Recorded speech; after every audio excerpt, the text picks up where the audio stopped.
still alone. The question wasn't shouted. It didn't need to be. Somehow, it cut through the music more sharply than the violin quartet playing beneath the crystal chandeliers. Emma Carter froze with her hand wrapped around the stem of a champagne glass. For a second, she managed to smile. The kind people wear when they're trying to survive a moment rather than enjoy it. Around her, the ballroom glowed with golden light. Hundreds of candles flickered across white linen tables. Soft laughter drifted through the room like perfume. Servers moved gracefully between guests carrying silver trays. On the surface, everything looked perfect. But perfection has a way of making loneliness feel louder.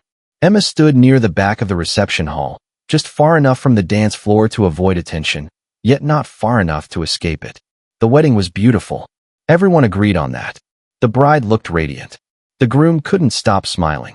Family members crowded together for photographs. Friends clinked glasses and exchanged stories. Everywhere Emma looked, people belonged somewhere. Everyone seemed attached to someone. Everyone except her. I'm just saying. The woman continued with a sympathetic smile that somehow made everything worse. You're too pretty to still be by yourself. Emma nodded politely. She had heard versions of the same sentence for years. Too pretty. Too smart. Too successful. Too kind.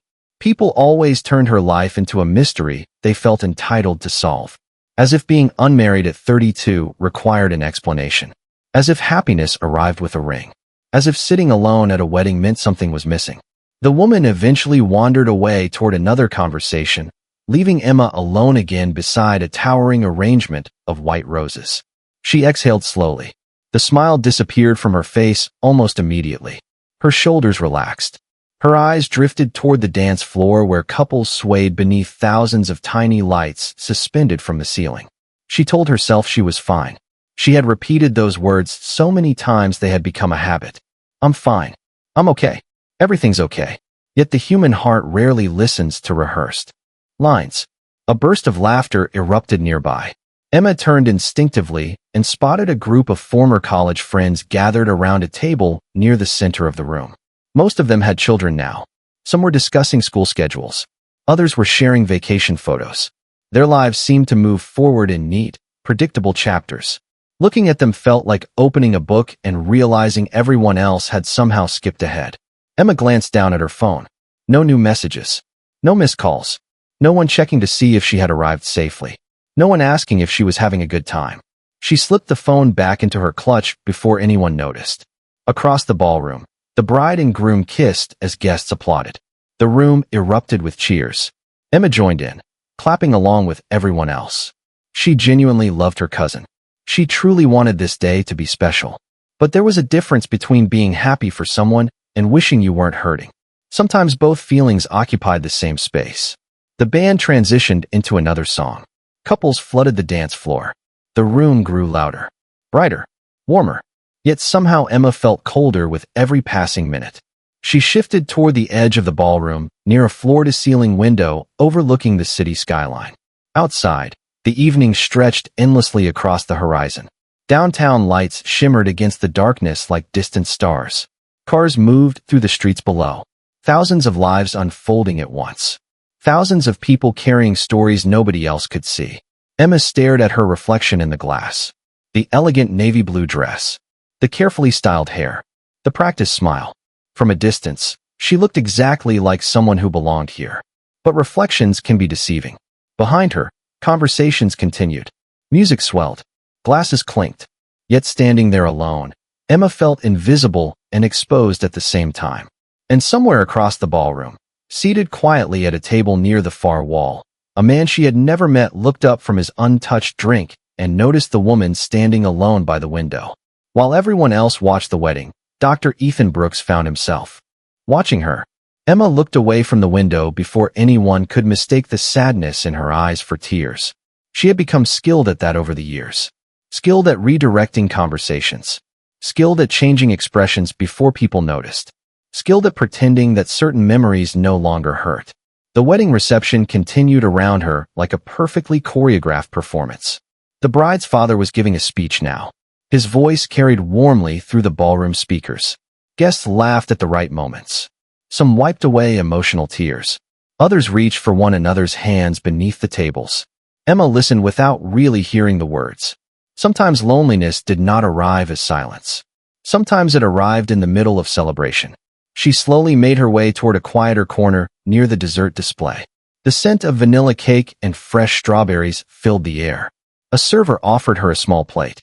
She thanked him politely and accepted it, mostly to give herself something to do with her hands.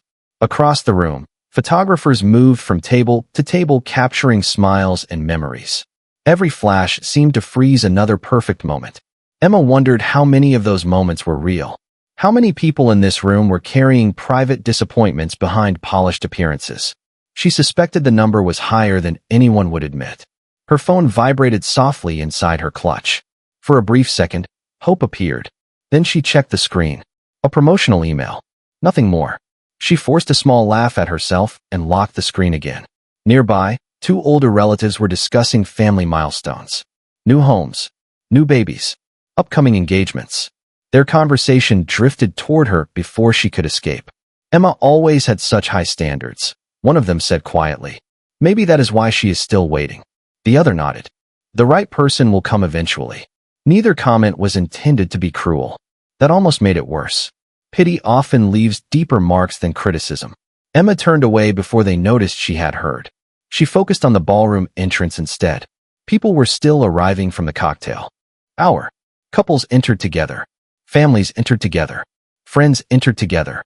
It seemed everyone had someone. Everyone except the woman standing alone beside the towering wedding cake. The realization settled heavily in her chest. Not because she needed someone to complete her. Emma knew better than that.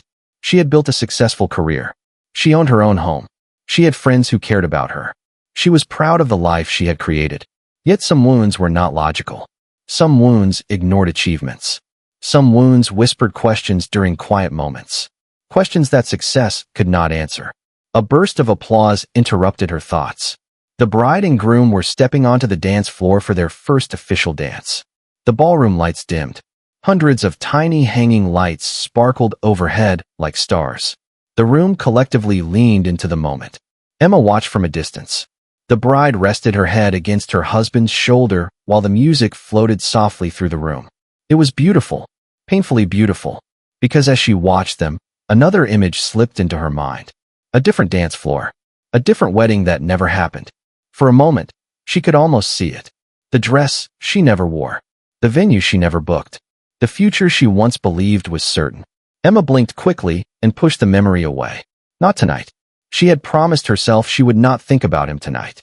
Yet promises made to the heart are often impossible to keep. As the song ended and the crowd applauded, Emma quietly stepped away from the reception floor and moved toward a hallway lined with framed photographs.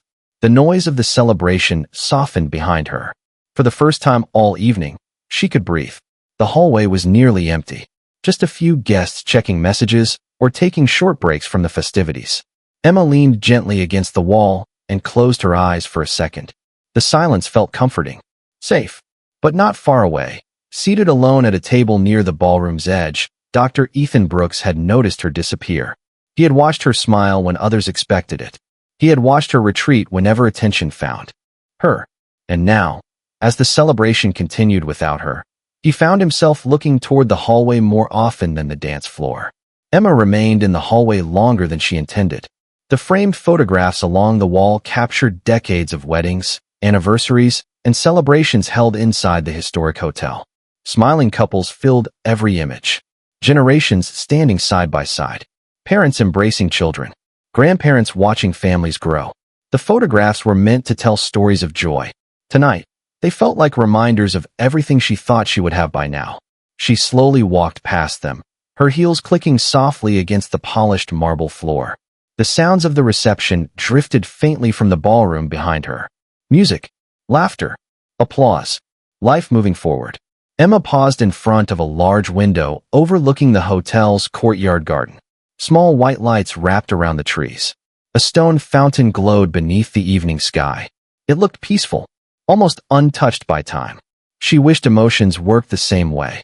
3 years earlier, Emma had stood in a different hotel ballroom less than 20 miles from where she was now.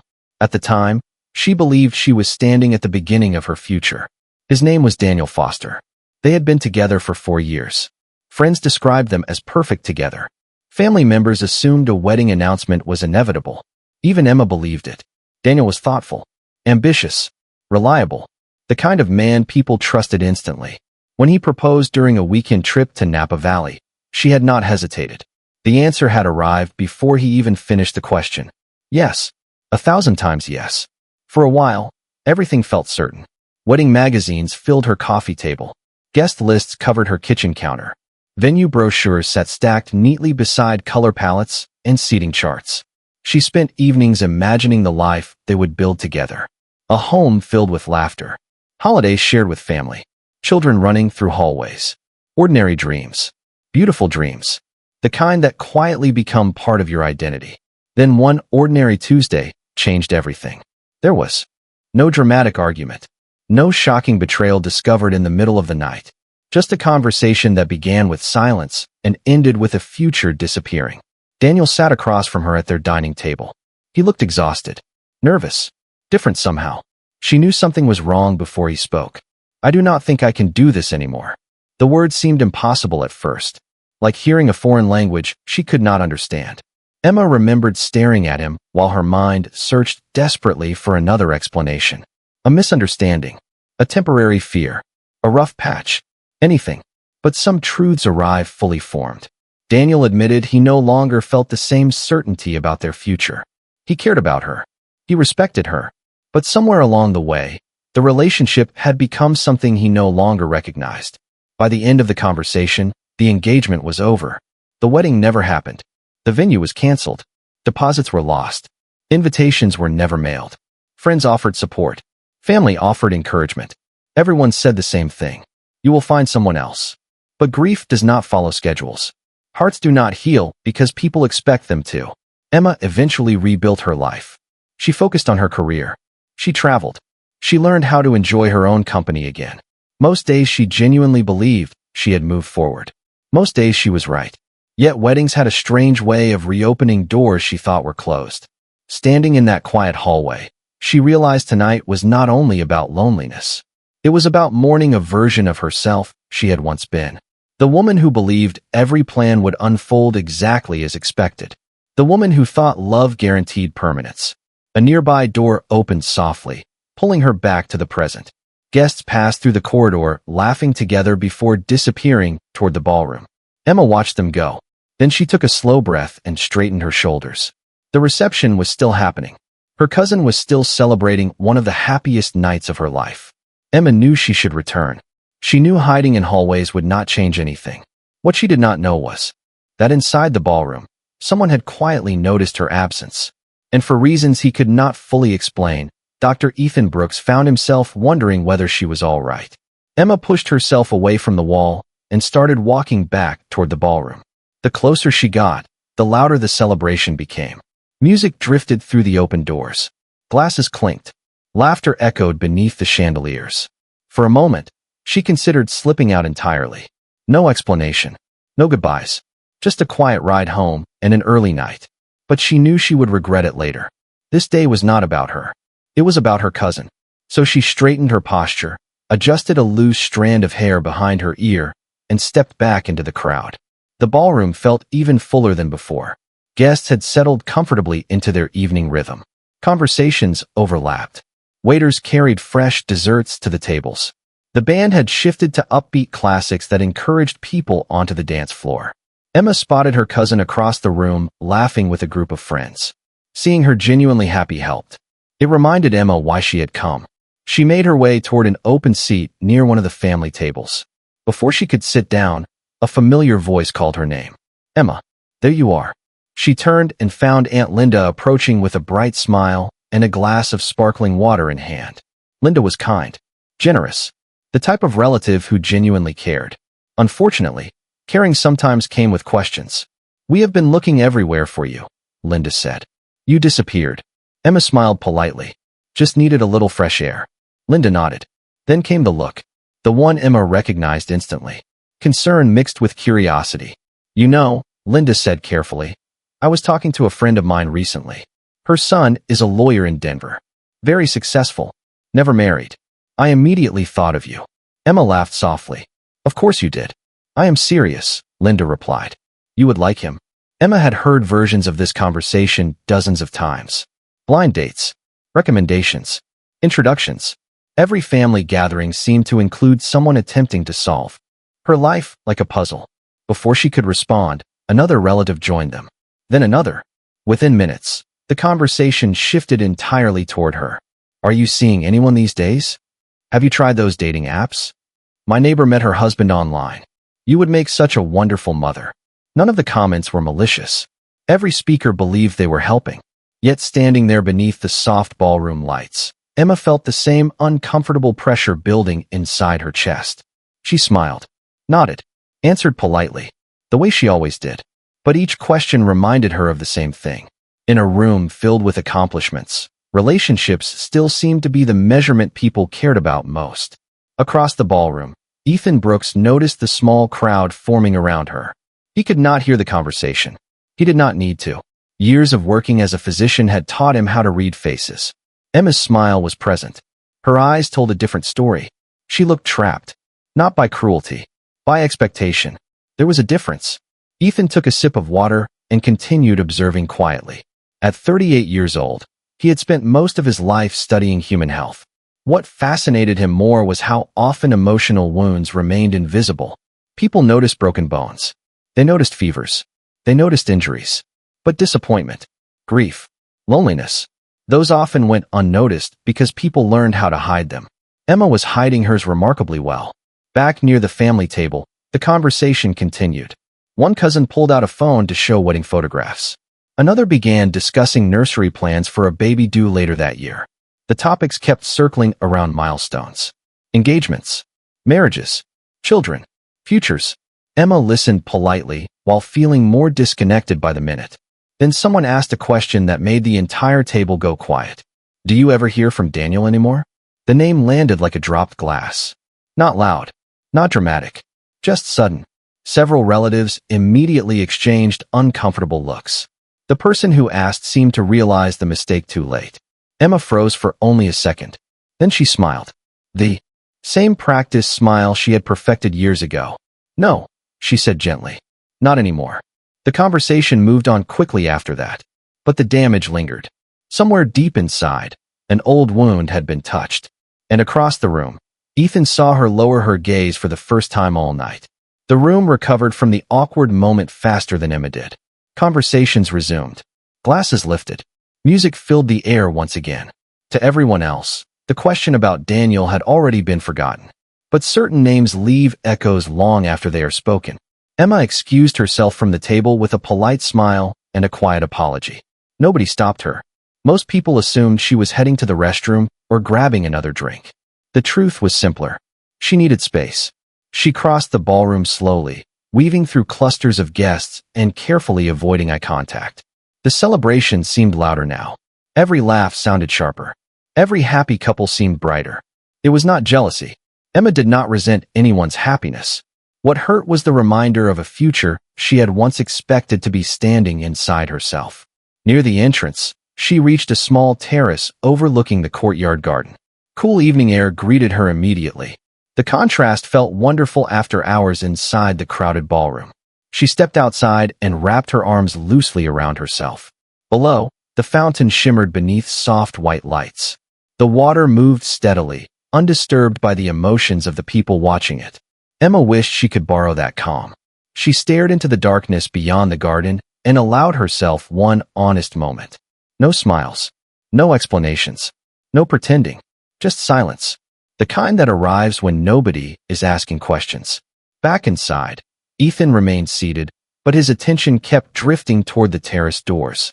He had attended enough weddings to recognize the difference between someone taking a short break and someone trying not to fall apart in public. The woman by the window earlier. The woman in the hallway. The woman surrounded by well-meaning relatives. The pattern was becoming impossible to ignore. He glanced down at the untouched slice of cake sitting in front of him. Weddings were strange places. They celebrated beginnings while quietly reminding people of endings. Perhaps that was why he understood more than he wanted to admit.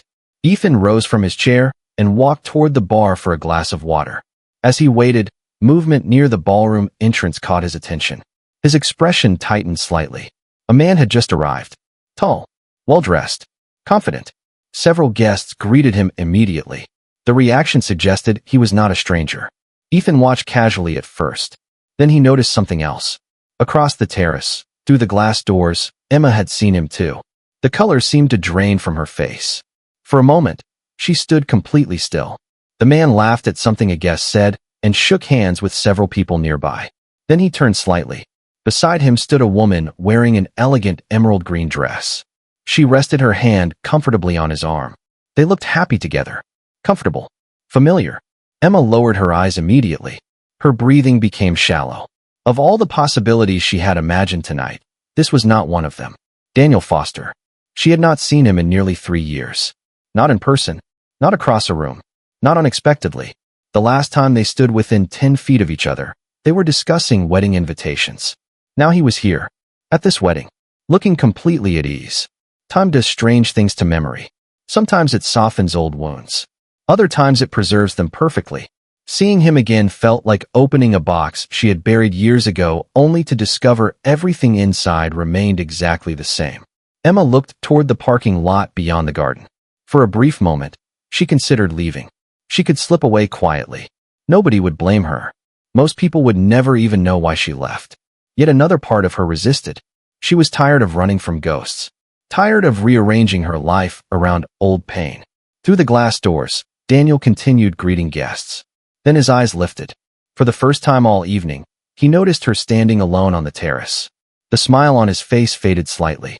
Across the distance. Separating them, neither moved. Neither waved. Neither spoke. But the weight of unfinished history suddenly filled the space between them. And from inside the ballroom, Ethan Brooks quietly witnessed every second of it. For a few seconds, the world seemed to narrow into a single moment. The music inside the ballroom faded into the background. The conversations disappeared. The lights, the laughter, the celebration all blurred together. Emma stood on the terrace staring at the man she once believed would be her future. Daniel remained near the entrance, equally still. Neither looked away. Neither knew what to do with the years standing silently between them. Then someone approached Daniel and broke the moment. He turned toward the guest, forcing a smile. The spell shattered instantly. Emma exhaled and looked down at the courtyard fountain below. Her hands trembled slightly. Not because she still loved him. That was not what frightened her. What frightened her was realizing how much power an old memory could still have. She closed her eyes briefly and tried to steady herself. 3 years. 3 entire years. She had survived disappointment, loneliness, uncertainty, and countless family questions. She had built a new life from the ruins of the old one. Yet one unexpected encounter had reduced her confidence to fragile glass. Behind her, the terrace door opened softly. Emma assumed another guest was stepping outside for air. She did not turn around. The footsteps stopped several feet away. Whoever it was seemed content to leave her alone. She appreciated that. Sometimes kindness arrives as silence. Inside the ballroom, Daniel continued glancing toward the terrace. The woman beside him noticed. "Do you know her?" she asked gently. Daniel hesitated. "I used to." The answer sounded incomplete even to him. Because some relationships never fit comfortably into the past tense. Nearby, guests continued celebrating, unaware of the emotional currents moving quietly beneath the surface. Weddings often reveal things people spend years trying to bury. Back on the terrace, Emma finally opened her eyes. The fountain water shimmered beneath the lights. Steady, unchanging, peaceful. She wished her thoughts would cooperate the same way. Beautiful view. The voice behind her was calm and warm. Emma turned. For the first time that evening, she stood face to face with Dr. Ethan Brooks. He held a glass of water in one hand. No wedding ring. No obvious attempt at charm. Just a relaxed expression and kind eyes. Emma offered a polite smile. "It is." Ethan nodded and looked toward the courtyard. "Although I think half the guests out there are pretending to admire the scenery when they really just need a break from their relatives." A surprised laugh escaped her before she could stop it. The sound caught her off guard. It had been hours since anything felt genuinely funny. Ethan smiled slightly. "There it is." "What?" Emma asked. A real smile. She looked away immediately, embarrassed by how accurately he had seen through her. Ethan did not press further. Instead, he took a slow sip of water and gave her room to breathe. The silence between them felt strangely comfortable. Not awkward, not forced. Just two strangers standing beneath the evening sky while a wedding unfolded behind them. Through the glass doors, Emma noticed movement inside the ballroom. Daniel was looking toward the terrace again. This time there was no mistaking it. Their eyes met briefly before he looked away. Ethan followed her gaze without making it obvious. He noticed the man immediately. More importantly, he noticed Emma's reaction, the tension in her shoulders, the sadness she tried to hide, the exhaustion behind her eyes. Years of medical practice had taught him to recognize pain even when people disguised it well. He did not need details. He only needed observation. Some people, Ethan said quietly, still looking toward the courtyard, have a talent for showing up exactly where we do not want them. Emma stared at him. You noticed? Ethan chuckled softly. I am a doctor. Observation is part of the job description. For the first time all evening, Emma felt understood without having to explain herself. No questions, no advice, no judgment, just understanding. The ballroom doors opened again. More guests spilled onto the terrace. The space suddenly felt smaller. Conversations drifted toward them. Laughter echoed nearby. Emma instinctively stepped back toward the railing. Through the crowd gathering near the entrance, she saw Daniel beginning to move in their direction. And for the first time that night, uncertainty returned to her eyes. Emma saw Daniel approaching long before he reached the terrace. Every instinct told her to leave, to walk back into the ballroom, to disappear into the crowd, to avoid reopening a chapter that had taken years to close. Yet her feet remained planted beside the railing. Not because she wanted the conversation, because she was tired of running from it. The evening air felt cooler now. The fountain continued its steady rhythm below. Around them, small groups of wedding guests chatted beneath the string lights, completely unaware of the emotional collision unfolding a few feet away. Ethan noticed Daniel approaching as well. He did not ask questions. He did not offer advice. He simply remained where he was, calm and unhurried. Somehow that made all the difference. Daniel stopped several feet from Emma. For a moment, neither spoke. 3 years of silence stood between them. 3 years of separate lives, separate mornings, separate futures. Emma, he finally said. Hearing her name in his voice again felt strangely unfamiliar. Not painful, not comforting, just distant. Like hearing a song she used to know by heart, but had not played in years. Hi, Daniel, she replied. He nodded awkwardly. I did not know you were coming tonight. Emma almost laughed. Neither did I know you were. The conversation stalled immediately. Around them, the wedding continued. Glass doors opened and closed. Music drifted outside. Laughter floated across the terrace. Life kept moving forward regardless of anyone's unfinished history. Daniel glanced down briefly. You look well. Thank you. I mean it. Emma smiled politely. So do you. Another silence followed. It was remarkable how two people who once shared everything could suddenly struggle to find 10 words. Daniel looked as though he wanted to say something more. Something important. But uncertainty kept interrupting him. Finally, he spoke. I never wanted to hurt you. Emma looked at him steadily. Years ago, that sentence would have shattered her. Tonight it landed differently. Softer. Smaller. Time had taken away some of its power. I know, she said quietly. Daniel seemed surprised by the answer. Perhaps he had expected anger, resentment, blame. Instead, he found something else. Acceptance. Not complete healing, but acceptance. For what it is worth, he said. I have thought about you often. Emma nodded. I believe you. The woman in the emerald green dress appeared briefly in the doorway and smiled toward Daniel. He returned the smile automatically. The gesture was simple, ordinary, yet it told Emma everything she needed to know. He had moved forward.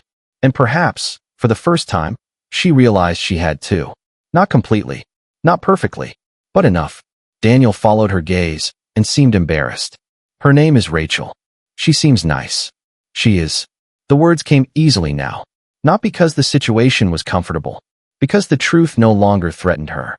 The future she once imagined with Daniel belonged to another version of her life. A version that no longer existed. Surprisingly, that realization felt freeing. Ethan remained respectfully quiet beside them. Daniel glanced toward him. I should probably let you get back to your evening. Then, for the first time, he looked directly at Ethan. His expression shifted slightly. Curious. Measuring. I did not realize you came with someone. Before Emma could answer, A familiar voice called from inside the ballroom. One of her relatives had spotted her through the terrace doors. Several heads turned. A few guests looked outside. Emma immediately recognized the expressions. Curiosity, assumption, speculation. The same thing she had endured all evening. Daniel noticed it too. So did Ethan. For one brief second, Emma felt that familiar pressure returning. The feeling of standing alone under everyone's expectations. Then Ethan stepped slightly closer and lowered his voice just enough for only her to hear. A small smile touched his face. "If you need an escape route," he said gently, "I have a ridiculous idea. Pretend I am your husband. Trust me, doctors prescribe stranger treatments every day." For one heartbeat, Emma simply stared at him. Then she laughed. A real laugh. Not the careful, polite version she had offered relatives all evening. This one arrived unexpectedly, breaking through layers of tension she had been carrying for hours. Daniel looked confused. Ethan looked pleased with himself. "That is your plan?"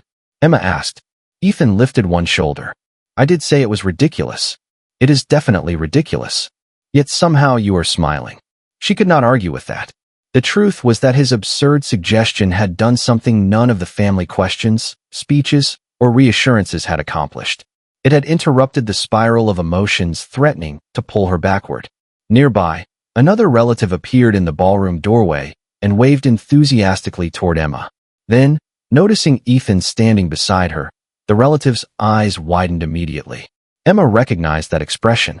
The assumptions had already begun. Ethan noticed it too. "See," he said quietly. "The treatment is already working." Emma shook her head, still smiling. "You are impossible. That is not the first time I have heard that." Daniel glanced between them. For the first time since approaching the terrace, he seemed genuinely uncertain. Not jealous, not angry, simply aware that something had changed. The woman standing before him was no longer the Emma he remembered. She was stronger now, more grounded, less dependent on other people's approval. Even her smile looked different. After another brief pause, Daniel nodded. "I am glad you are doing well." This time, the words sounded sincere. Emma believed him. "Thank you." Daniel looked toward Ethan again. "Take care of her." The statement surprised all three of them. Most of all Ethan. Before anyone could respond, Rachel stepped onto the terrace and gently touched Daniel's arm. He introduced her. The exchange was brief and polite. Then, with one final nod, Daniel walked away beside the woman who now shared his future. Emma watched them disappear back into the ballroom. Strangely, she felt lighter. Not because seeing him had been easy, because it was over. The fear had been worse than the reality. The unfinished conversation she had imagined for years turned out to require only a few honest sentences. Ethan leaned against the railing beside her. Neither spoke for several moments. The night air carried the distant scent of roses from the courtyard garden below.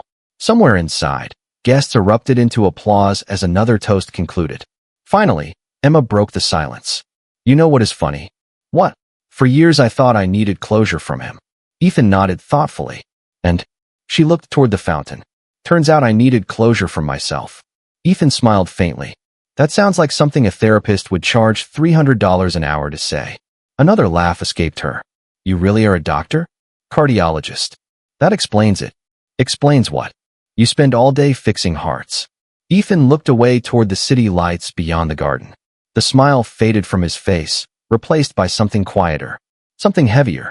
Not all of them. The answer caught Emma's attention immediately. She turned toward him. For the first time that evening, she noticed a sadness hidden behind his calm demeanor. The kind of sadness that does not announce itself. The kind that settles quietly into a person's life and stays there. Ethan seemed to realize he had revealed more than intended. He looked back toward the ballroom. "Everyone assumes doctors have answers," he said softly. "The truth is we are just people trying to figure things out like everyone else." Emma studied him for a moment. Suddenly, she understood something important. He had recognized her pain so quickly because he carried some of his own. Not identical pain, but familiar enough to recognize. The realization changed everything. Until now, Ethan had seemed like a stranger who appeared at exactly the right moment. Suddenly, he felt more human than that. More real. Inside the ballroom, the band began playing a slower song. Guests started returning to the dance floor. The wedding was entering its final hours. Emma looked through the glass doors at the celebration continuing inside. Then she looked back at Ethan. For the first time all evening, she no longer felt invisible. And, for reasons neither of them fully understood yet, neither seemed eager to say goodnight. The final hour of the reception arrived quietly. One by one, guests began collecting jackets, saying goodbyes, and taking final photographs beneath the glowing chandeliers. The energy inside the ballroom had softened. The excitement of the ceremony had settled into something warmer, more reflective. Emma and Ethan eventually returned from the terrace and found themselves walking through the celebration side by side. Not because they had planned to, because it felt natural. Somewhere along the way, the awkwardness that usually exists between strangers had disappeared. Family members noticed immediately. Of course they did. Relatives have a remarkable ability to observe things nobody explains. A few curious smiles appeared. Several eyebrows lifted. One aunt looked positively delighted. For the first time all evening, those reactions no longer bothered Emma. She was no longer trying to prove anything. The pressure had vanished. Not because she suddenly had someone beside her, because she had finally stopped measuring her worth by whether she did. Near the center of the ballroom, her cousin pulled her into a hug before leaving for the evening. "I am so glad you came," she whispered. Emma smiled. "Me too." And she meant it. Earlier that night, she had nearly left. She had nearly allowed old memories to steal another important moment from her life. Instead, she stayed. She faced the past. She survived it. More importantly, she discovered something unexpected waiting on the other side of it. Later, as staff began clearing tables and stacking chairs, Emma and Ethan found themselves standing near the entrance overlooking the city skyline. The streets below shimmered with headlights and reflections. Midnight was approaching. Neither seemed eager to mention it. "Can I tell you something?" Ethan asked. "Of course." He looked out the window for a moment before speaking. "My wife passed away 4 years ago." Emma felt her heart tighten.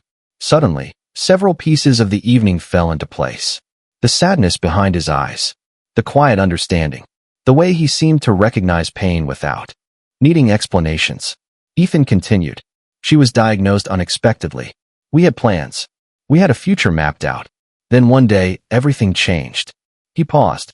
"After she was gone, people kept telling me I would move on, that I would find happiness again. I hated hearing that." Emma nodded slowly. She understood why. "Because they made it sound simple," she said. "Exactly." His smile was small but genuine. "It is never simple." They stood together in comfortable silence. Two people carrying different losses, different histories, yet somehow speaking the same emotional language. Finally, Ethan laughed softly. "You know, this wedding did not go at all how I expected." Emma looked at him. "You mean the part where you prescribed fake marriage as medical treatment? That was cutting-edge medicine." She laughed again. The sound echoed warmly between them. It felt lighter now. Easier. Like something healing. Outside, a cool breeze brushed against the glass. Inside, the final wedding guests drifted toward the exits. The night was ending. Ethan glanced at his watch, then back at Emma. There was a brief moment of hesitation. The kind that appears when something matters. "I have a question," he said. "Okay. Would you have dinner with me sometime?" Emma smiled immediately. Not because the invitation surprised her. Because it felt honest. No dramatic speeches. No promises. No rescue. Just a simple question. A beginning. "I would like that," she answered. Relief flashed across Ethan's face. Real relief. The kind people cannot fake. Together they walked toward the hotel entrance. The city stretched endlessly before them, full of possibilities neither could predict. Emma paused before stepping outside and glanced back one last time at the ballroom where the evening had begun. Hours earlier she had entered feeling alone, invisible, humiliated by questions she could not answer. Now she understood something she wished she had known years ago. Healing does not begin when someone chooses you. Healing begins when you remember your value was never dependent on being chosen in the first place. Ethan opened the door and held it for her. Emma stepped forward into the night air, smiling. He had not given her a perfect ending. He had given her something far more meaningful. A reason to believe that new chapters can begin exactly when old ones finally let go.